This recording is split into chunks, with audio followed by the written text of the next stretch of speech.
Hello, everyone. This is Yo Taylor, founder and CEO of At the Style Table. And as you know, it's Breast Cancer Awareness Month. I'm here with my sister friend, Sharen Sierra King, CEO of SNA Enterprises, who is Oh, a breast cancer survivor. Sharen is going to share with us her journey. Hello, Sharen. It's great to be here with you today. well, it is great to be with you as well, Yolanda, and thank you for inviting me. Before we get into your journey through this breast cancer process, tell us a little bit about your business. Well, Yolanda, I've known you for a while, but I've been in business since I was 7 years old when I started selling candy at school. But as an adult, I've been in business working in crossover and branding and marketing and process improvement. So I started my first company when I was in my early 20s, didn't quite know what I was doing. $750 paid for a lawyer, and I borrowed that $750. And so through the years, I've worked primarily in PR brand marketing, initially as a marketing individual, working with athletes and professionals, mostly men, on growing their business and their personal lives as far as process improvement. And now I work across industries, from working with GM dealerships to real estate as a real estate consultant, and I do a lot of facilitation of workshops. So, So you wear a lot of hats, you have a lot of credentials, and now we can add breast cancer survivor and advocate to that long list of accomplishments. I know. And so let's jump right in because there's so much packed into your journey as you went through all of this during the worst pandemic in over 100 years, which surviving breast cancer, I'm sure, is terrifying enough, but add in a pandemic, that's it's a, crazy, right? it's crazy and almost unfathomable. Really, it's to the point where it's very surreal for me to think, one, I had breast cancer, not that I'm immune for that, but I've always worked with a lot of fundraising for breast cancer and have seen strangers, family, and friends go through the struggle, and just never thought it would be me. And then couple that with going through it in the midst of a pandemic and having my surgery on the day that they shut down the world, my second surgery. And basically, with the grace of God, I have good friends and family, don't get me wrong, but it was really pretty much a solitary journey. So the first thing I want to talk about is, speaking of the journey, is let's talk about when you were first discovered that something was wrong. I mean, you're a fashionista who knows her body, knows how she likes to look. So you noticed that these No, something was wrong, no, and so let's. I didn't have any lumps that you could feel. But and I have to prefix this. I had some leakage, some fluid in the springtime around my mammogram every March, and my doctor told me that it was natural because I had never gone through menopause. I'd had a lot of infertility issues, and I never, had a live birth. So he said that my milk ducts were just simply drying up, and sometimes that happens. And I'm not really want to take everything at its word. So I did look it up, and it does happen. And but that's March, and I started to discover something was wrong. I had a sudden weight gain, and I would talk to you, and I thought, oh, okay, now I'm in menopause, right? But I felt like warm toast warmed over. I didn't feel well. I didn't feel like myself. And I didn't think it was breast cancer. I just thought it was an onset of the flu that never came to fruition. I really just thought that I had flu-like viruses or flu-like symptoms. Long story short, one day I heard a voice say to me, "You have breast cancer." And it wasn't anyone I was looking at.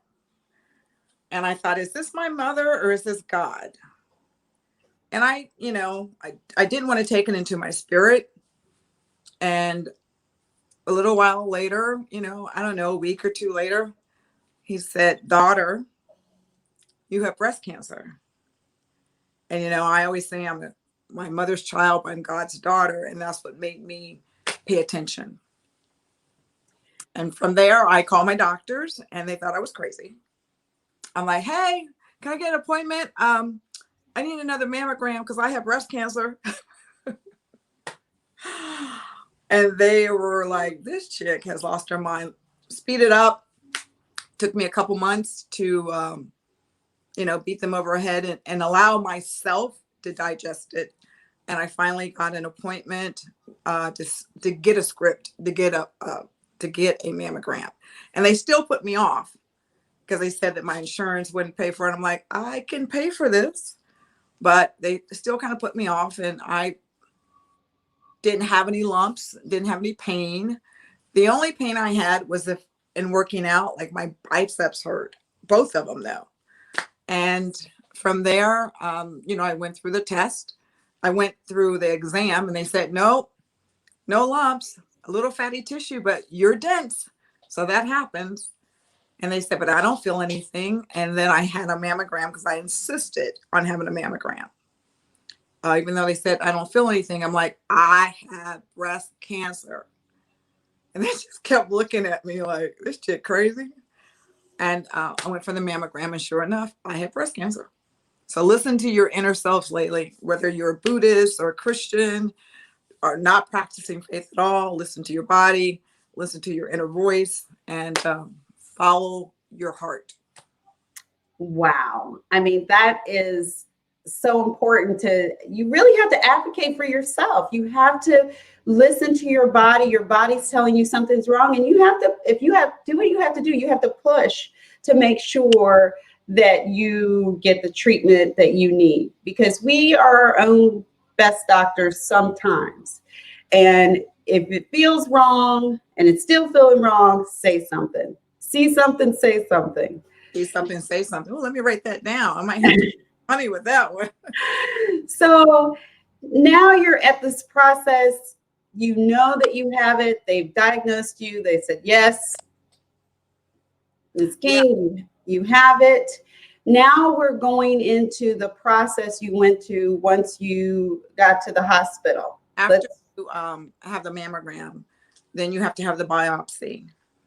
And for me, it was the whole thing has been an interesting journey, and I journal it, and hopefully one day I can help some other people save their lives. But I took a picture when I went to the gynecologist. I took a picture of myself wearing pink, which is normally not my color, like baby pink.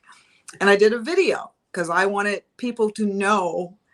I felt like, the kid who cried wolf. I wanted people to know that the voice in my inner self, and that your voice in your inner self is a truth teller.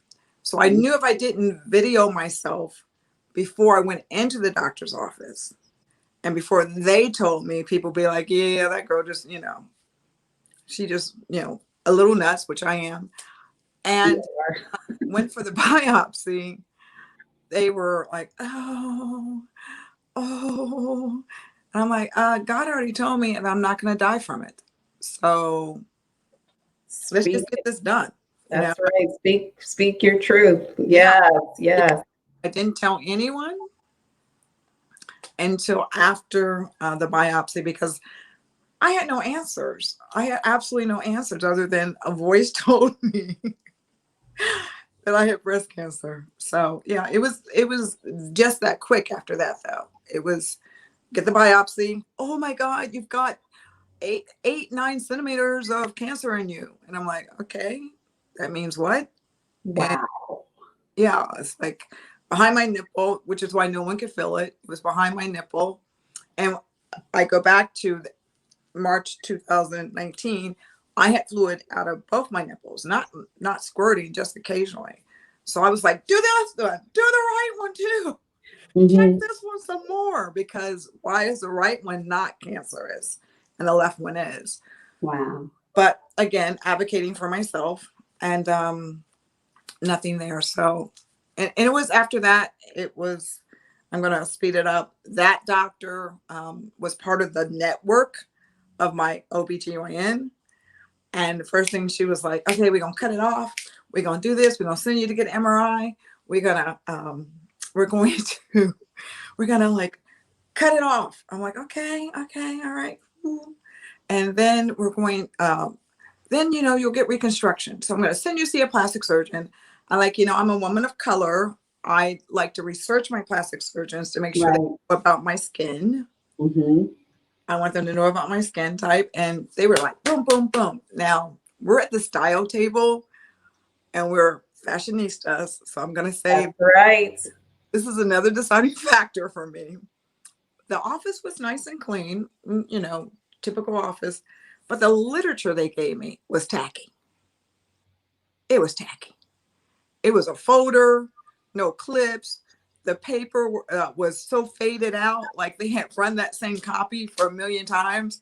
They're like, okay, but I'm like, I can't read this. It was just, I was like, I'm not having this. I need to go somewhere where everything they do is in line with keeping their own sense of order and just, I want it to be somewhere where everything aligned. And I knew that doctor wasn't it. And I said to her, I asked her two questions because I had the meeting recorded, and that's another thing I recommend, because when you're going through something that's traumatic, you're not going to remember everything. So I had the meeting recorded. That is such a good idea. Right now we have some people saying hello, telling you that you're strong, and Sherry Williams is saying she's going to schedule her exam in the next 2 weeks. So I'm glad we're doing this, because we all get busy in our lives and we forget to do these things. I also now want to talk about, before we move to the next subject, I saw my surgeons this past week, and out of their recurring patients, since COVID started, 4,000 people have missed their appointments. Oh my gosh. 1,000 people since have not gone for their yearly mammogram. Not like a cancer appointment, but for their yearly mammogram. Wow. And I can honestly say I was late getting mine. I usually get mine in the spring, and I waited till October. But last year at the beginning of the pandemic, when we were all like, people were still trying to figure it all out. You told me March 11th was your surgery date. March 11th. Talk to us about what happened.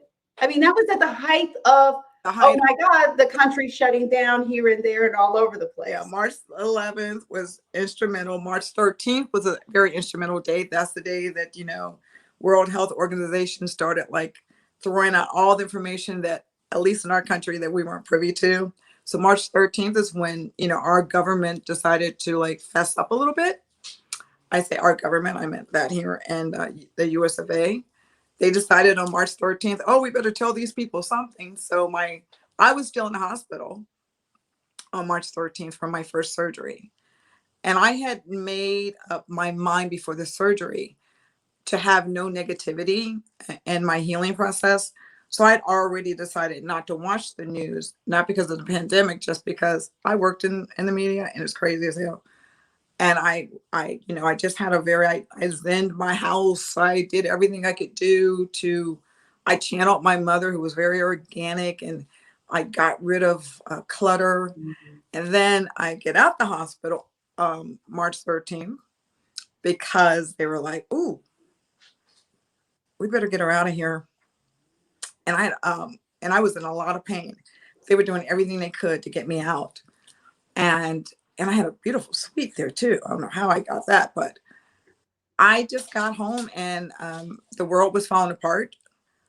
I wasn't really privy to a lot of it. I didn't know about the killings over toilet paper.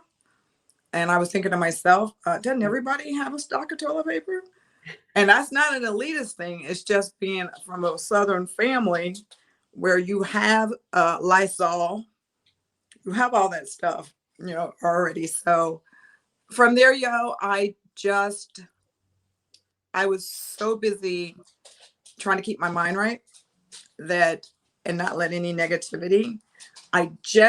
None of us knew that this journey was my journey specifically was going to So be. what I want our guests to realize is that you went in for major surgery, Mhm. okay? Right.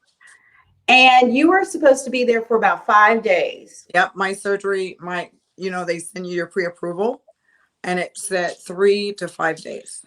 So after 2 days, they're like, okay, Go home. go home Go home. because it's safer to be at home. Safer to be at home. And who was there greeting you? Who was there to help you after having this major surgery? No one really. I have a brother, but he wasn't really involved. He had did he have my dogs, or do I have to give my dogs to someone? I have two dogs. I have two rescues, 16 and something, 6. And basically, for the next 3 to 4 months, I was dating someone at the time, but we were still in the beginning stages. I mean, we've been going out like 4 months, but have been seeing other people. And I really didn't count on him because he's not a nurturer.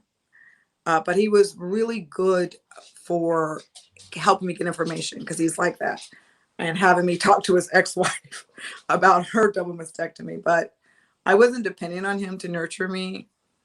And I didn't know that I'd have nobody to nurture me soon. I thought I'd have my cousin who's like a sister. And I thought my brother would be much more involved, but he wasn't at all. And I have niece and nephews, and two I'm really close to who actually 4 used to live with me. But basically, it was just my dogs and I. Because also you couldn't have, because of COVID, you couldn't have your immune system's down, so you can't have people in your home. Didn't have anyone in my house, specifically my niece and nephews, because they're young. I mean, they're Yeah. not observing. Right. And I don't have a big family, but the two family members that were there for the surgery, both one mother has what your mom had. Mm-hmm. So she was going through getting ready to get her stem cells. So he couldn't. Right. Her. Right. And my other first cousin had a blood disease, and she's high risk. So those are the two people that I thought three and my brother that would be, my bridge. And I would never have asked them to. And I just bullied my way through. I stayed home, and I have friends who said, send me Amazon. So, Somebody wine. so you're at home, and so you get a call saying we found another spot of cancer. Yeah. Can you elaborate on that? Yeah, my doctors, so that was March 13th. I came home March 13th evening. I escaped.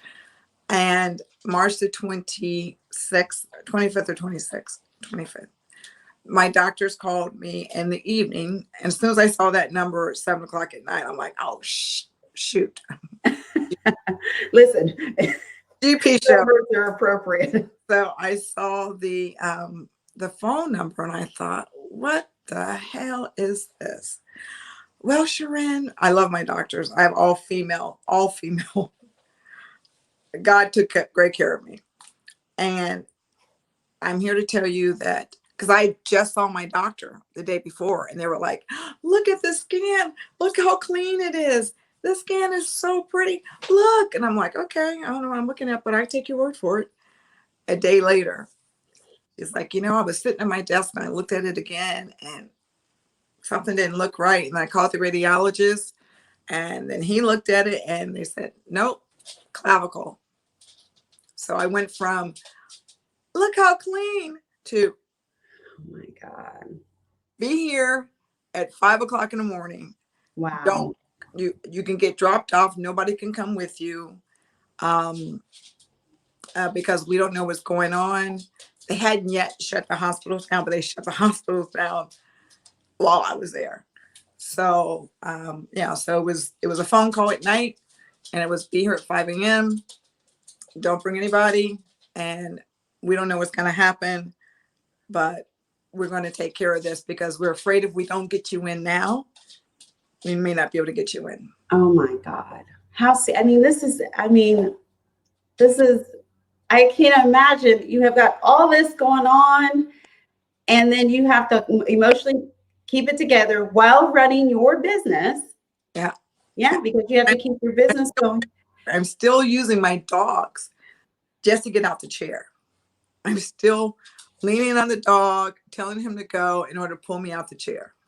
And so let's go to the next phase. You've gotten through this part. Let's talk about socially, and you are a fashionista. So, and you are like a little you bit. are the an extrovert. Okay. I've known you for years. You are an extreme extrovert. Yeah. And you are a fashionista.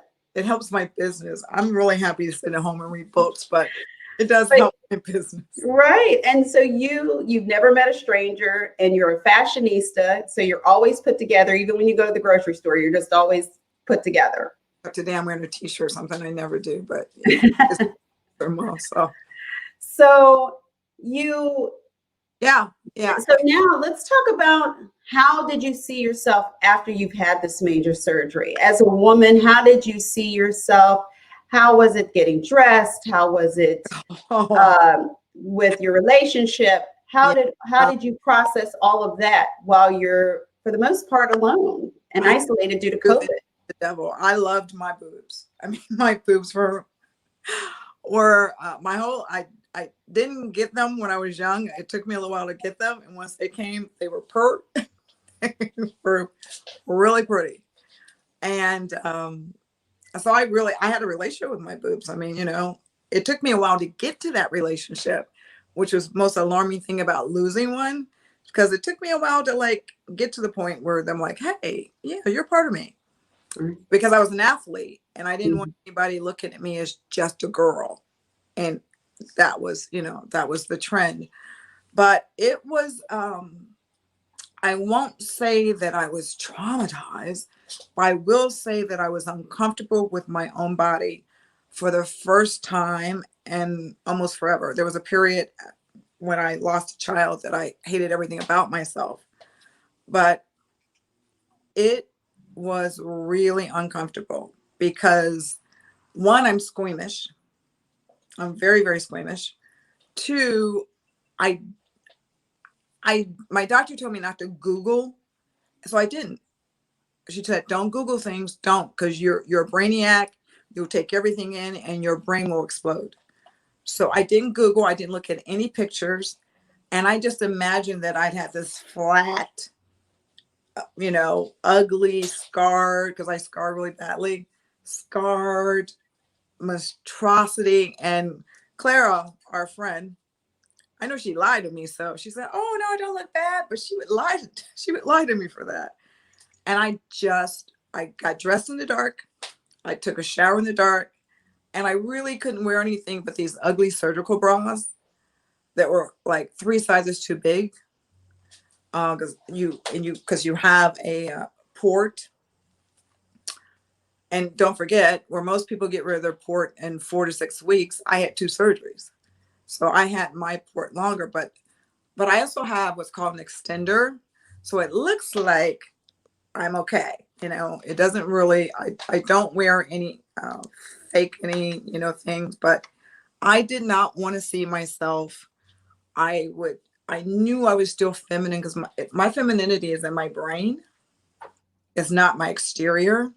That's Walter. And so I knew I was still the feminine, kind, powerful girl that I was raised to be. But how would the world see me? More importantly, how did I see myself? And I didn't see myself. I didn't have those, oh, I'm not whole moments, but other people try to make you feel that way. they say things to you like, no man's gonna want you. A pastor said that. Wow. Wow. Mhm. Wow. His wife, like, oh, like she was trying to feel. People were like, look at you. And I'm not around a lot of people. So think about this. I'm not around a lot of people because I'm not in the public. But there were times when I, went to Barrett or I'd go to like the senior citizen shopping time just to get out the house. And yeah, and that extra hug, I'm like, what are you doing? They're trying to see, and then people ask you, oh, what's it look like? What it feel like? I've had people say to me, women, let me clarify this. Women say to me, oh, one woman said, well, we're not born with breasts, so it's not like we need them. She goes, it's not like you're going to have any kids and you need to nurse. Wow. And, folks can be callous knowingly and unknowingly.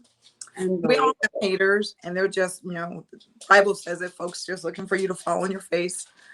But yeah, so it was an uncomfortable period for me. Quickly dating someone, we're at the intimate part. We just got to the intimate part. Now I don't feel like I want to be intimate. And we just progressed.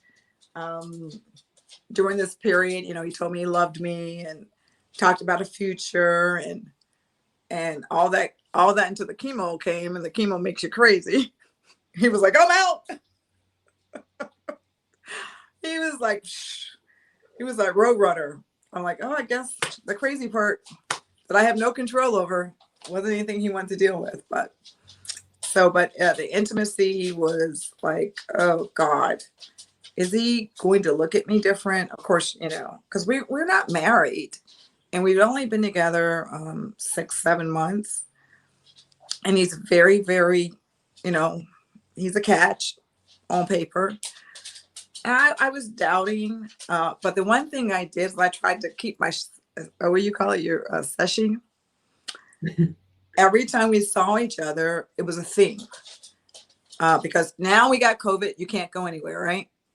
Right. He has a business. His business is still was open, but he has a 92-year-old mother. So he wasn't about being around anybody. Right. 95 masks. He let everybody in his office go except for 2 people out of I think 20. Only 2 people worked during that period. But each time we saw each other, which was dinner, wasn't much we could do. I had a theme for the dinner. And I would dress it up, girl. I would bring it hard. He'd be like, ooh. I bought the over the knee boots out. I bought my red bottoms out. We had Saturday Night Live party, so we had to dress goofy for that, but my goofy was sexy. So I tried to make sure that I didn't lose, because the chemo will do that to you. And I had read a lot of articles about women doubting who they were, but you have to fight through it. And I just did. And you put on your red bottoms, and you made sure you looked fabulous, and you look. What did your pastor say? If you're going through a struggle, you don't have to look like you're defeated. Yeah, my bishop in Phoenix. And on top of that, when I go to the doctor, when I go to my doctor's appointment, I was fortunate. I got to go to my appointments throughout COVID. Only one time that they tried to do a Zoom, and they say, no, we need to see you. Yeah, I would imagine. But every doctor's visit, I looked like I was walking off a runway. All right. All right. I love it. I love it. Like in my W, what I got in my closet that could fit in my shoes. Look, every time I walked in there, even today, I had an appointment the other day because I have to have another surgery. My oncologist is like, okay, you are the diva extraordinaire. And this woman's been all over the world. She's a Yves Laurent woman. I see you in your Yves Laurent. But yeah, so every time I walk out the door, like my bishop and scripture and just the inner self. It's not about glamour as much as it is, I will not be defeated. I will work on myself. I will walk out this door looking like the child of God that I am. You know, we all know that it can be as much spiritually enhancing than it is just going to the gym, whatever it is, whatever gets your adrenaline, churning. For me, it's shoes and my sunglasses. And I took a picture of every visit with my shoes, my sunglasses, my bag. And I'm going to put it into a book. Well, you have a lot of responses going on here. Deborah Scott, I'll read one of them. Deborah Scott, my readers. Not engaging in ignorance is wisdom. You are a wise, very wise woman. Girl, thank you, Scotties, because I surround myself with wise women like you. And then you have a question and says, what kind, by Sherry Williams, what kind of clothing made you feel comfortable and positive? My heels, for one, because if anybody knows me, I don't even wear flats in the house.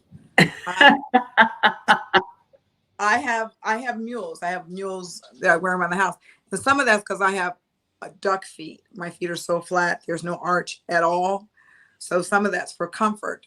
But my heels did. I put on those high heels, whether it was the chunk heel or a stiletto. I put on some shoes because I wore orthopedic shoes as a child. Let me let y'all know that. I put those shoes on and I'm like, okay, I'm fierce. Did you wear those white clunky shoes that we all had back in the day? No, girl, I wish I had white. I had black shoes from Potters and Marmors. And every time I went in there, the guy would say the same damn thing. Hi, you're back. Are we going to order a half a dozen this time? And I would cry. I would just cry. I would say, Mommy, when can I wear shoes like other kids? Oh. So for me, it's my shoes and my sunglasses. I feel and lipstick, because my grandmother was born in Selma and was my mother. My grandmother was born outside of Selma. My grandmother would always say, look, put a little lipstick on, a little perfume. And she'd say cream sachet. So I, even like before this, I don't have on a face today, ladies. So I apologize. I had to speak at church today, and I will put some lipstick on. This is my Chanel. This is my new favorite Chanel. I will keep my lip gloss. I won't do my eyelashes. I don't always do my hair, but I will always have on perfume, lipstick, and a pair of badass shoes.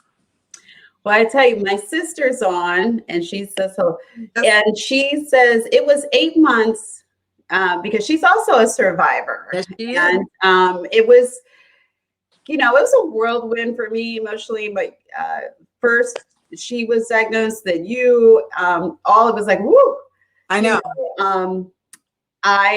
She says it was 8 months due to COVID that she got her first appointment after radiation in December. What? So yeah, that was a long, long time to go before her next appointment due to COVID. You kidding me? That's a lot. I feel so blessed. I haven't missed one appointment. I mean, my clockwork, my aftercare, my physical therapy. I started physical therapy right away. I was very blessed. Barrett, I've talked to a lot of people and they're like, look, I don't know, because there's a woman that's ahead of it. I have no idea, but she's out business. Well, listen, I have to say this, because a woman's ahead of it, it's run correctly. Yeah. Okay. I feel bad, Roxy, because it's so important to have those checkups. I mean, mentally and physically. Yes. Yes.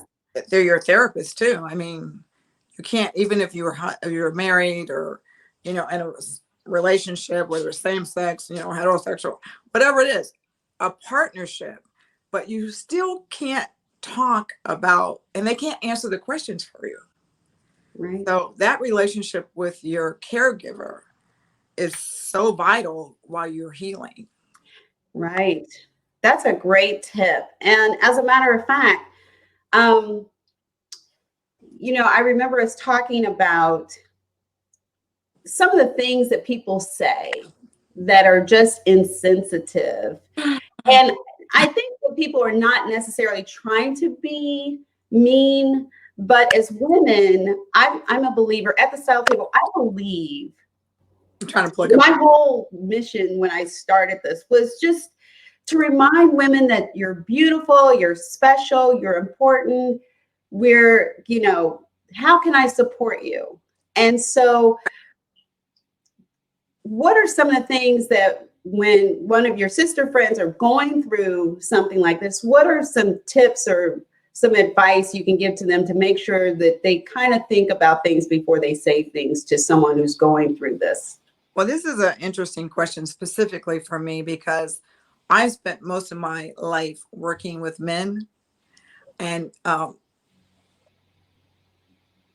it wasn't until 2002 my bishop in Phoenix said to me he wanted me to work with a women's group, and then here we go again with a voice for God said, "It's time for you to do what I made you to do, what I created you to do." And I said, "Oh, I tithe, I do this," but along this journey, I realized through getting slapped around by God by being disobedient, because I was very disobedient. I actually told God, I don't want to work with women. I actually said it on more than one occasion. You got me twisted. That's not how you made me. You formed me to go out and, speak to people, but not women. And then I went through trauma as if I had never, ever had known trauma. And I learned a healing spirit for women.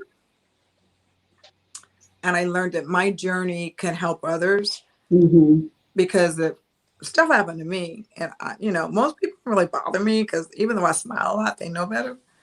But I would say that I have done something the last 2002. So like 18 years that I would have never done before.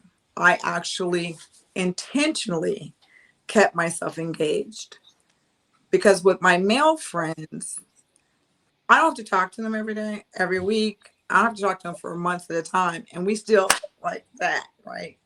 But I've intentionally made sure that I give more of myself to women that are empowered. Because people say, oh, surround yourself with a circle. No, make sure that you're giving to your circle, that you're the giver, and you'll get it back in return. So I would highly suggest that the women that you are involved with, and don't be afraid to weed them out. And everyone has a different gift. And people always say, because that's the work I do, is helping people, use their talent. And I just have made sure that I'm giving as much or more to a powerful group of women, because I know that that's my source. So will that help people to, if you keep those women in your group, then they're not going to say crazy things to you? No, and if they come with something crazy, it's not intentionally crazy. Right. But folks do some intentionally crazy stuff on a regular. Right. And Right. I agree. Some people don't know any better. It's like the people who say to me, Kroger's, bye. Bye. Because I'm not here to teach you good manners. Right. I'm here to be a source for you. I'm not here to teach you good manners. If you don't have good manners and you are age, I can't help you. So what tips would you have as far as you mentioned the Barrett Center. Yeah, research. I've always been very. I cried for my when the encyclopedia came around to the urban areas. I cried to get my encyclopedia. I've always been into deep diving for information. So I would say, yes, ask other people, but research on your own. Okay. And second and third opinions, if you still don't feel like I know that my network, the network.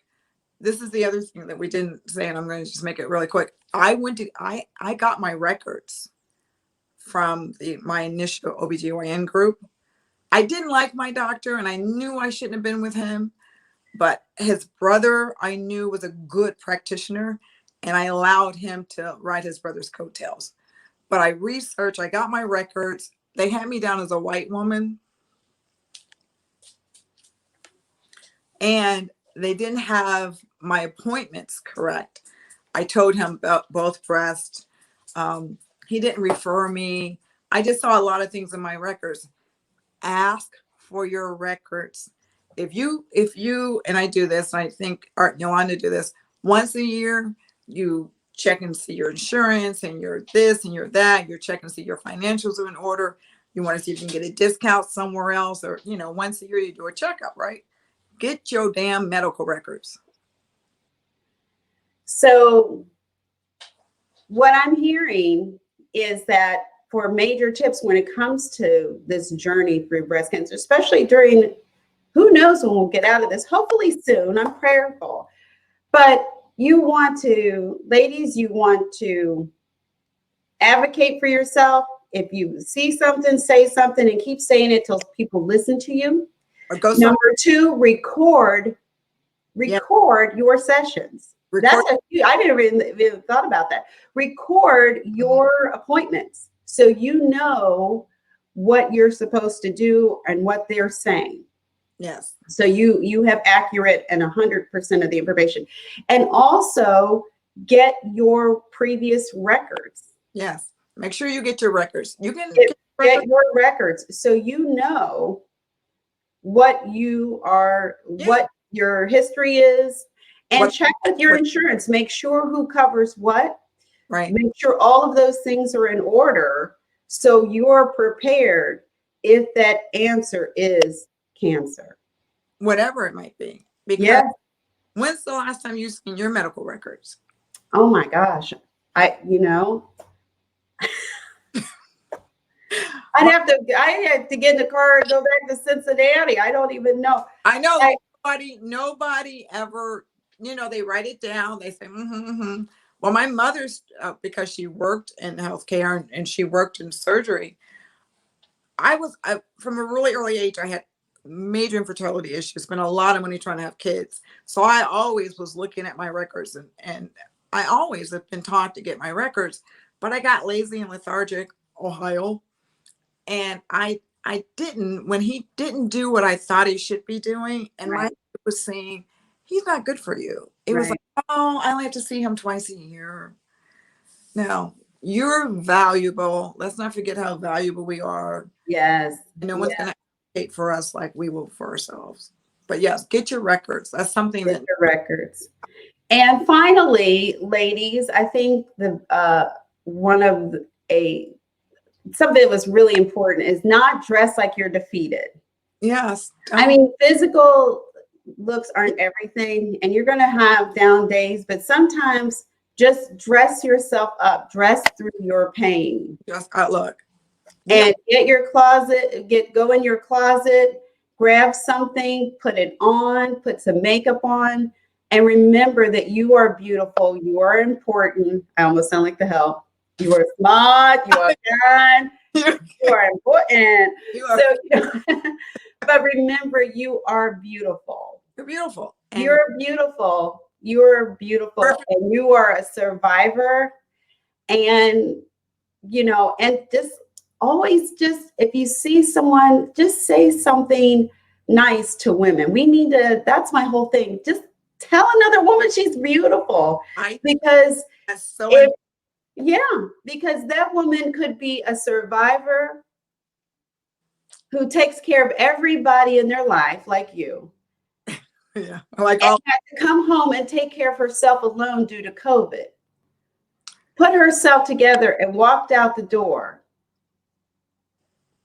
Just say to that woman, you're beautiful, because you might be the one person of that day that she's going to come in contact with that's going to say, you are beautiful, you are strong, you are inspiring.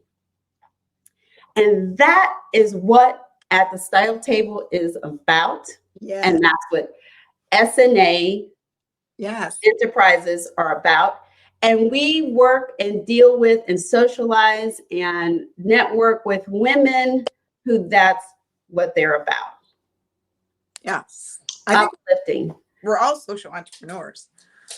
It's simply the aspect of, as I talked to Art Taylor's wife, a social entrepreneur is someone who simply runs their business with a mission, much like a nonprofit. But nonprofits don't want to make, any money. But but they say that, well, art knows much more than I. But I've been taking social B Corp classes on and off the last year. That's companies that do work with social entrepreneurs, purposely social B corporations like Citibank and others. The shoes was taught. What's the shoe? They give a pair of shoes away. Everything they do is based on, and they will give you contracts too. So there's an upside to being Right. They only really want to work with people who have that same value based in their life. And Yolanda, everything she said, I echo it. Thank you. Well, thank you for joining us today. Thanks, everybody. I hope you had a beautiful fall day because it was fantastically. It was fantastic. Listen to me, I smell fantastically. It was fantastic.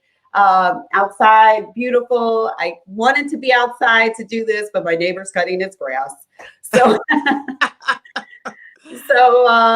well, can I say interviews through COVID, right? Yeah. So it is awesome. It was so awesome to speak with you and have you share your journey. We learned a lot today. And to you, Yo. Thank you for all that you do on your journey to where you've arrived, to where you see your own gift in helping women. This was fantastic. So we hope to see you next time on our next interview sometime in the future at the Style Table. Over and out. Bye.